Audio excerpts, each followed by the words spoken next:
मेरे प्रिय विद्यार्थियों, हमारे YouTube ज्ञान चैनल में आपका हार्दिक स्वागत है। आज हम कबीरदास जी के साखी के भाग 2 को लेके फिर से आ गए हैं। अब दोहा नंबर 6 को देखते हैं। तू तू करता तू भया, मुझ में रही न हूँ। बारी फेरी बल गई, जित देखौं तित तू।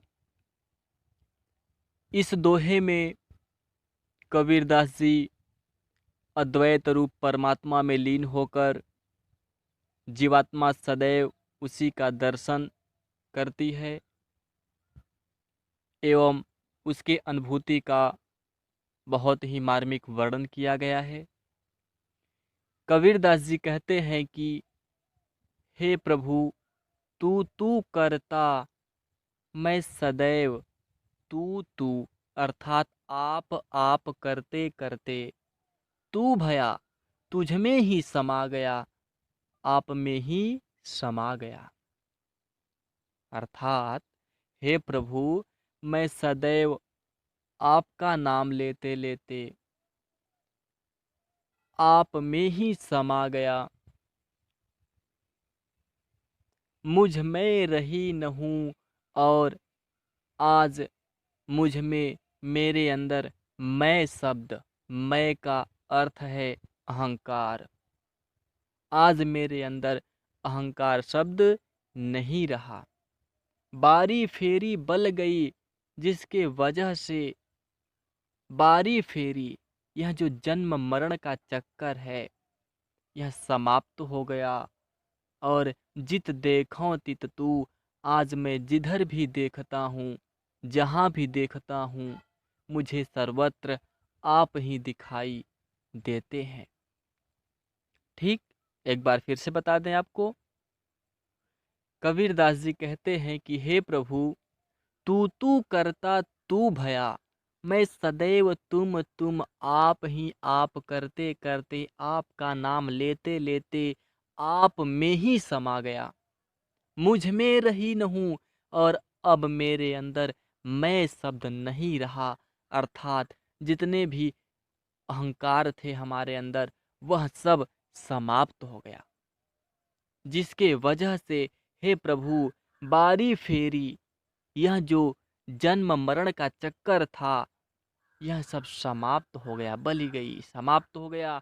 जित देखो तित तू, और मैं अब जहाँ भी देखता हूँ, जिधर भी देखता हूँ, मुझे सर्वत्र आप ही दिखाई देते हैं। कबीरा सूता क्या करे, काहे न देखे जाग, जाके संग ते बिछूड़िया, ताहि के संग लाग। इसमें कबीरदास जी स्वयं की जीवात्मा को आत्मसात करते हुए कहते हैं कि हे जीवात्मा, सूता क्या करे। सूता का अर्थ है सोता हुआ। हे जीवात्मा, तुम सोता हुआ क्या कर रहा है। काहे न देखे जाग, तुम जाग करके क्यों नहीं देखता है। हे जीवात्मा, कबीरदास जी कहते हैं, कबीरा सूता क्या करे। हे कबीर, तू सोता हुआ क्या कर रहा है। तू जाग क्यों नहीं जाता, और जाग करके क्यों नहीं देखता। जागने का अर्थ है ज्ञान प्राप्त क्यों नहीं करता। क्यों तुम अहंकार मोह माया में डूबा हुआ है। जाके संग संग तय बिछुड़िया, तू जिसके संग से बिछड़ा हुआ है, अर्थात अज्ञानता अहंकार की वजह से जिस परमात्मा से तू बिछड़ गया है, तू उसी परमात्मा से ज्ञान प्राप्त करके क्यों नहीं मिल जाता। ताहि के संग लाग लाग, तू जाग करके ज्ञान प्राप्त करके उसी परमात्मा के संग क्यों नहीं मिल जाता। ठीक, समझ में आया आपको? एक बार फिर से बता दें। कबीरदास जी कहते हैं कि कबीरा सूता क्या करे। हे कबीर, यहाँ पे कबीरदास जी स्वयं के आत्मा को आत्मसात जगाते हुए कहते हैं कि कबीरा सूता क्या करे। हे कबीर, तू सोता हुआ क्या कर रहा है? काहे न देखे जाग, तू जाग करके क्यों नहीं देखता, अर्थात ज्ञान प्राप्त क्यों नहीं करता? जाके संग तय बिछुड़िया, तू अज्ञानता मोह माया में फंस करके जिसके संग से बिछड़ा हुआ है, जिस परमात्मा से अलग हुआ है, ताहि के संग लाग, तो उसी परमात्मा से क्यों नहीं मिलता? इसलिए उठो हे जीवात्मा, ज्ञान प्राप्त करो और अपने परमात्मा से मिल जाओ। ठीक, अब आइए अगला देखते हैं।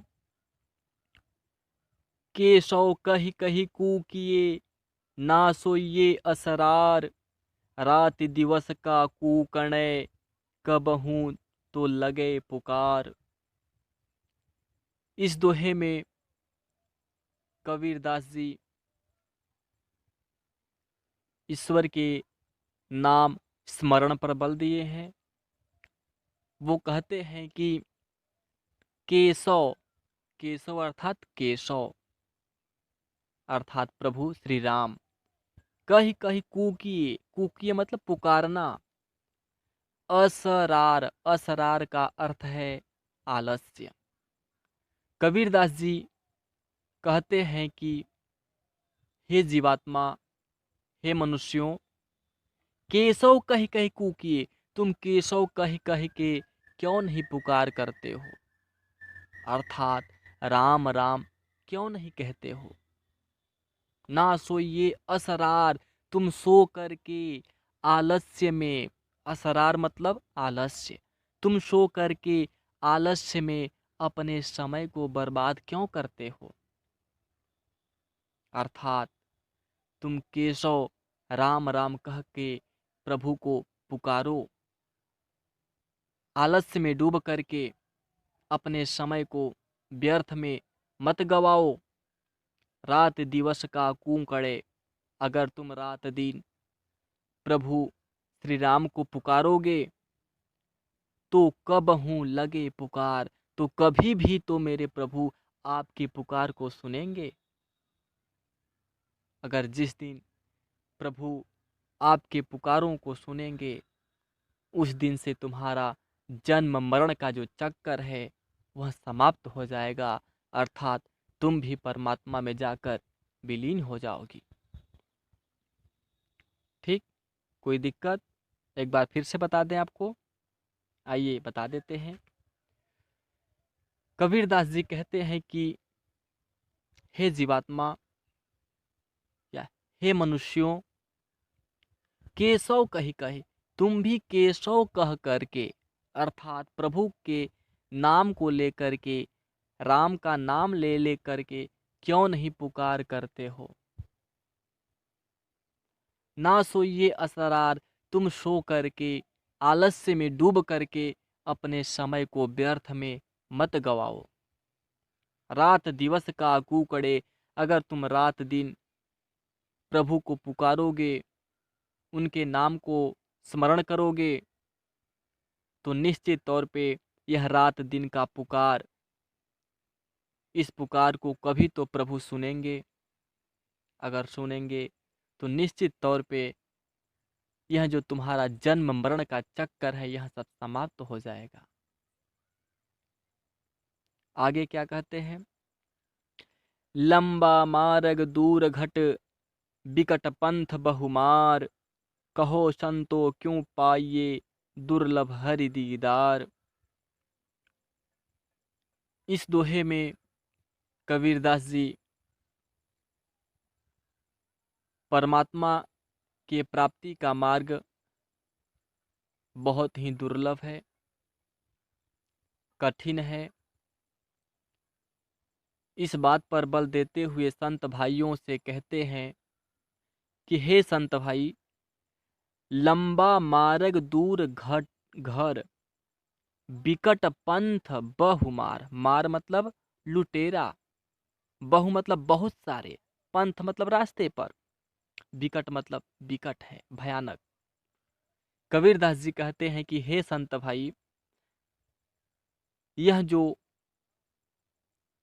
प्रभु प्राप्ति का मार्ग है, यह बहुत ही लंबा है, कठिन है। इस मार्ग पर बहुत से विघ्न आते हैं, बाधाएं आती हैं, बहुत से लुटेरे मिलते हैं। तो ऐसे में कहो संतो, आप ही बताइए संत भाई, क्यों पाइए, कैसे प्राप्त होगा मेरे प्रभु जो दुर्लभ हैं। ऐसे दुर्लभ प्रभु का दीदार दर्शन करना कैसे संभव होगा। अर्थात